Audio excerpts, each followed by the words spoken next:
Welcome back student. तो आज का हमारा नया टॉपिक है सर्वाइवल स्किल्स।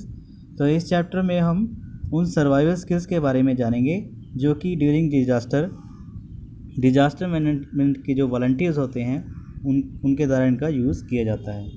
और आप भी एज ए स्टूडेंट अवेयर हो सकेंगे कि किस तरह से जो डिजास्टर मैनेजमेंट के जो वॉलंटियर्स हैं इन ज़रूरी स्किल्स का यूज़ करके ड्यूरिंग डिजास्टर रेस्क्यू करते वक्त अपने आप को भी बचाते हैं और जो दूसरी प्रेशियस लाइव्स हैं उनको भी प्रोटेक्ट करते हैं। तो इस चैप्टर में हम डिटेल में इन चीज़ों के बारे में जानेंगे और एज ए स्टूडेंट आप भी जो है सोसाइटी में ड्यूरिंग डिजास्टर जो है इन स्किल्स का यूज़ करके कंट्रीब्यूट कर सकते हैं।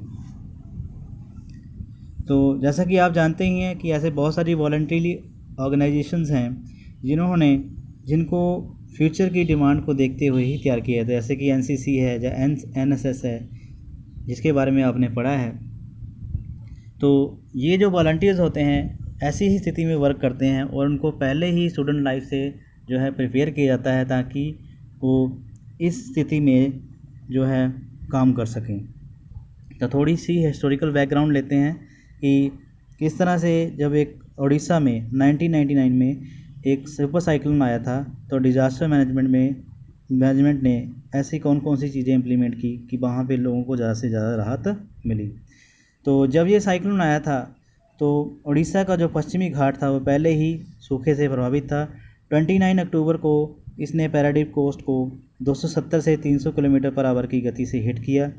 इससे पहले जो 17 से 18 अक्टूबर में साइक्लोन आया था उसने 119 मिलियन लोग जिसमें 3.5 मिलियन बच्चे भी शामिल थे लोगों को के ऊपर प्रभाव डाला। और राहत कार्य के लिए जो वॉलंटियर्स को अलग अलग इंस्टीट्यूशन में जैसे कि एनसीसी है, एनएसएस है और भी जो सिविल डिफेंस से रिलेटेड जो लोग थे उनको अपॉइंट किया गया।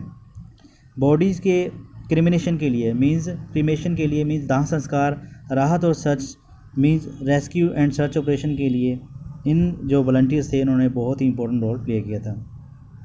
एमरजेंसी सिचुएशन में लार्ज स्केल वॉलंटियर्स की मांग को देखते हुए इस चैप्टर में हम उन सर्वाइवल स्किल्स को सीखेंगे जो कि नेचुरल और मैन मेड हैज़ार्ड में सेफ्टी के लिए हेल्पफुल होंगे। इससे हम बहुत से सर्च और रेस्क्यू स्किल्स और फर्स्ट एड मेजर्स के बारे में भी जान सकेंगे जो कि कई कीमती जानों को बचा सकता है। तो नेक्स्ट टॉपिक है search and rescue skills. Search and rescue skills को थोड़ा सा और डिटेल में पढ़ते हैं। जब भी कोई नेचुरल कैलामिटी आती है या कोई ऐसा मैन मेड हज़ार्ड हो जाता है तो वहाँ के प्रभावित लोगों को वहाँ के लोकल लोगों के द्वारा ही रेस्क्यू किया जाता है। जब कोई ऐसी नेचुरल कैलामिटी आती है तो ऐसे लोग जो कि उस नेचुरल कैलामिटी में बच जाते हैं तो वही जो लोग हैं वहाँ के लोकल लोगों को जो कि इस नेचुरल कैलामिटी में प्रभावित हुए हैं, घायल हुए हैं, उनको बचा सकते हैं। लोकल्स के द्वारा प्रभावित लोगों को बिना ज़रूरी स्किल्स के बचाना बड़ा मुश्किल हो जाता है। हम आपदाओं को रोक तो नहीं सकते हैं लेकिन ज़रूरी तैयारी बहुत ज़िंदगियां बचा सकती है। ऐसे लोग जो कि उन इलाकों में जहां अक्सर आपदाएं आती रहती हैं अपने नॉलेज जो एक्यूमुलेटेड नॉलेज है, स्किल्स हैं और जो मौजूदा रिसोर्सेज हैं उनका यूज़ करके जो किसी भी नेचुरल फ्यूरी में जो कुदरत का कहर है उसका सामना कई शताब्दियों से करते आ रहे हैं। हज़ार्ड के बाद जब भी कोई नेचुरल कैलेमिटी आती है तो सर्च एंड रेस्क्यू हमेशा से ही डिज़ास्टर मैनेजमेंट में बहुत ही इंपॉर्टेंट रोल प्ले करता है। ज़्यादा से ज़्यादा जो लाइव्स हैं जो ज़िंदगी हैं उसका बचाव रेस्क्यू टीम के द्वारा किया जाना उसकी स्ट्रेंथ, कैपेबिलिटी और इफेक्टिवनेस के ऊपर डिपेंड करता है। ये उसके ऊपर भी डिपेंड करता है कि उसके पास कितनी स्किल्स हैं। नेक्स्ट टॉपिक है डिफाइनिंग सर्च एंड रेस्क्यू। तो सर्च एंड रेस्क्यू एक टेक्निकल टर्म है जो कि किसी एक पर्सन या ग्रुप को जो कि स्पेशली ट्रेंड होता है जो कि एडवर्स कंडीशन में बचाव का काम करता है दी जाती है। सर्च और रेस्क्यू एक ऑर्गेनाइज्ड ग्रुप है जो कि लोकल कम्युनिटी के सहयोग से बनाई जाती है और ये दो तरीक़ों से काम करता है। First, community as a local rescuers community जो है जो लोकल कम्युनिटी है किस तरह से रेस्क्यू का काम करती है। इनफ सेफ्टी मेजर्स का यूज़ करके कम्युनिटी डिजास्टर के बाद रेस्क्यू ऑपरेशन शुरू कर देती है। आउटसाइड कम्युनिटी रिसोर्सेज ऐसे हालात जहाँ पे स्थिति गंभीर होती है बहुत ज़्यादा नुकसान हुआ होता है और लोकल रिसोर्सेज के पास जो लोकल लोग हैं जो उनके पास ज़रूरी स्किल्स नहीं है और इक्विपमेंट भी नहीं है, ऐसे औजार नहीं है जिसकी वजह से वो मदद कर सकते हैं, तब बाहरी हेल्प जो है बहुत ही इंपॉर्टेंट हो जाती है और उनको ये प्रोवाइड की जाती है। नेक्स्ट टॉपिक है the main objective of A search and rescue team. तो सर्च एंड रेस्क्यू टीम के क्या ऑब्जेक्टिव होते हैं? मलबे के नीचे, तो फर्स्ट ऑब्जेक्टिव है मलबे के नीचे दबे लोगों को बचाना, जो मलबा जो कि इमारतों के नीचे गिरने से बनता है। मीन्स ऐसी कचरा जो इमारतों के गिरने से बनता है और उसके नीचे जो लोग दब जाते हैं उनको बचाना। सेकंड, मलबे से निकाले गए लोगों को फर्स्ट एड प्रोवाइड करना और फर्दर ट्रीटमेंट के लिए डिस्पैच करना, मीन्स हॉस्पिटल ले जाना। ऐसी टूटी हुई इमारतों का हिस्सा जो कि टूटकर रेस्क्यू टीम को घायल कर सकता है उसको टेम्प्रेरी सपोर्ट देना। मीन जब भी कोई रेस्क्यू टीम किसी डैमेज बिल्डिंग के अंदर जाती है तो इसको इस बात का ध्यान रखना पड़ता है कि जो कोई भी दीवार जो कि कमज़ोर पड़ चुकी है उसको सपोर्ट देना, ताकि वो टूटकर किसी रेस्क्यू टीम के सदस्य को घायल ना कर दे। डेड बॉडीज़ को निकालना और परिजनों में जो उनके घर वाले हैं, जो परिवार वाले हैं, उनको हैंड ओवर करना। ट्रेनिंग देना, डेमोन्स्ट्रेशन देना, मीन्स किसी भी रेस्क्यू टीम को जो है कि जो एक्सपीरियंस दस्ते होते हैं वो ट्रेनिंग देते हैं और डेमो देते हैं और इसके साथ साथ अवेयरनेस फैलाते हैं ताकि लोकल मटेरियल्स का यूज़ कर लोगों को बचाया जा सके। नेक्स्ट है टीम कॉम्पोजिशन। तो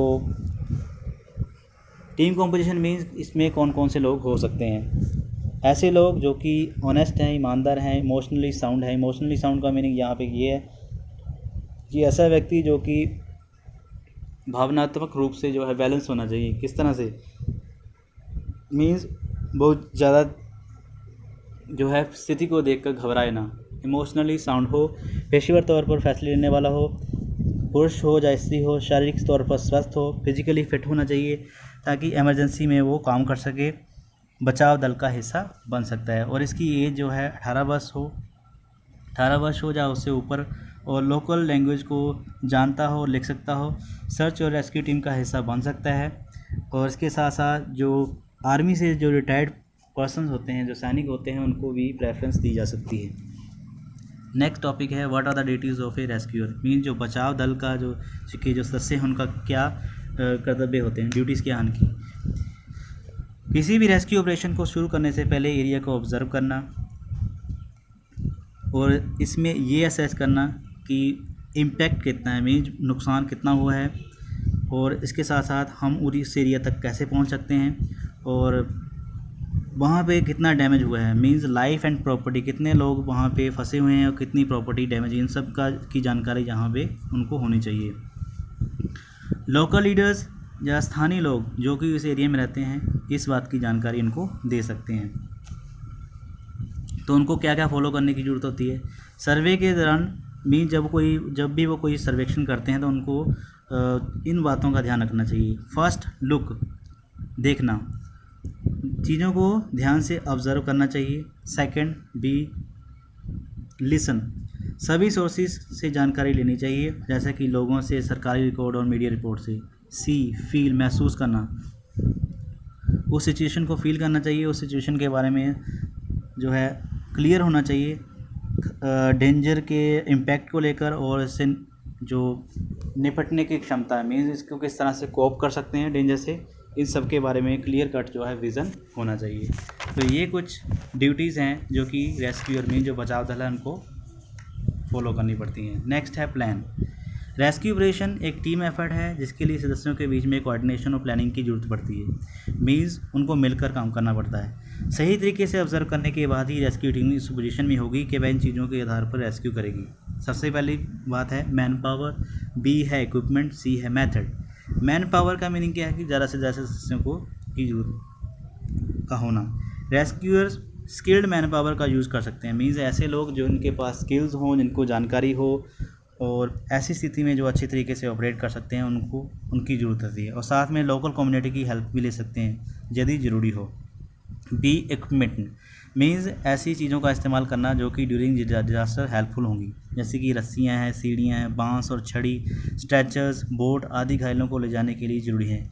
कई बार ये रेस्क्यू टीम को ये मटेरियल इमरजेंसी साइट पे उपलब्ध नहीं रहते हैं, इसलिए रेस्क्यूअर्स को लोकल अवेलेबल रिसोर्सेज जैसे कि बैरल, टिन के कैन, ट्यूब आदि का यूज़ किया जा सकता है। सी, मेथड। इसके अलावा भी बहुत से दूसरे मेथड जो कि विक्टिम्स को रेस्क्यू करने के लिए यूज़फुल हैं, रेस्क्यू टीम द्वारा एडुकेट मेथड का यूज़ किया जाना, नुकसान के ऊपर टाइप्स और इंजरीज मींस किस तरह की इंजरीज है और ऐसे हालात जिनमें ये कैजुअलिटी पाई जाती है उन सब के ऊपर डिपेंड करता है। नेक्स्ट है प्रिकॉशंस मींस हमें रेस्क्यू टीम को किन बातों का ध्यान रखने की ज़रूरत है। किसी भी इमारत में किसी भी रेस्क्यू करने वाले पर्सन को इन बातों का ध्यान रखना चाहिए। बिफोर एंटरिंग ए बिल्डिंग मीन्स किसी इमारत में घुसने से पहले, जाने से पहले बिल्डिंग की कंस्ट्रक्शन और इसके टूटे हुए पोर्शन को ध्यान से ऑब्जर्व करना चाहिए। सेकंड, ये देखना चाहिए कि दीवार को किसी सपोर्ट की ज़रूरत तो नहीं। थर्ड, जो पॉसिबल थ्रेट हैं, जो डेंजर हैं, उसके प्रति सतर्क रहें जो कि कमज़ोर दीवारों से हो सकते हैं। मीन्स ऐसी दीवारें जो कि ऑलरेडी जो है डैमेज्ड हैं उनको देखना चाहिए कि वो रेस्क्यूअर को उनसे कोई ख़तरा तो नहीं।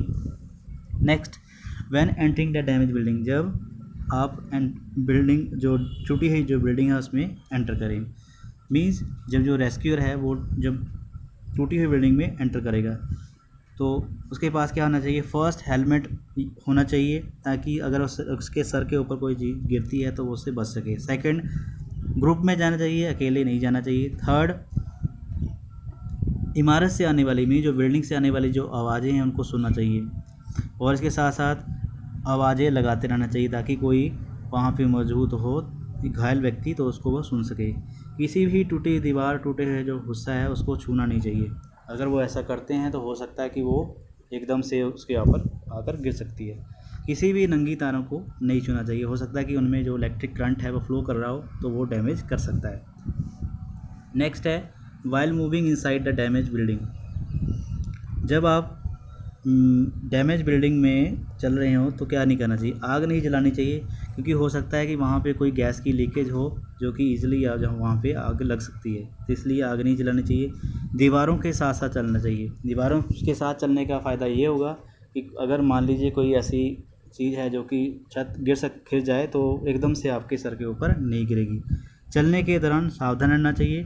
टूटे हिस्सों में से किसी चीज़ों की को खींच के नहीं निकालना चाहिए। मीन्स अगर किसी मलबे में कोई चीज़ फंसी हुई है तो उसको खींच कर निकालने से और ज़्यादा डैमेज हो सकता है, तो इन चीज़ों से बचना बहुत ज़रूरी है। तो इस टॉपिक को मैं यहीं पे रिस्ट्रिक्ट करता हूँ। नेक्स्ट मिलते हैं नेक्स्ट टॉपिक के ऊपर।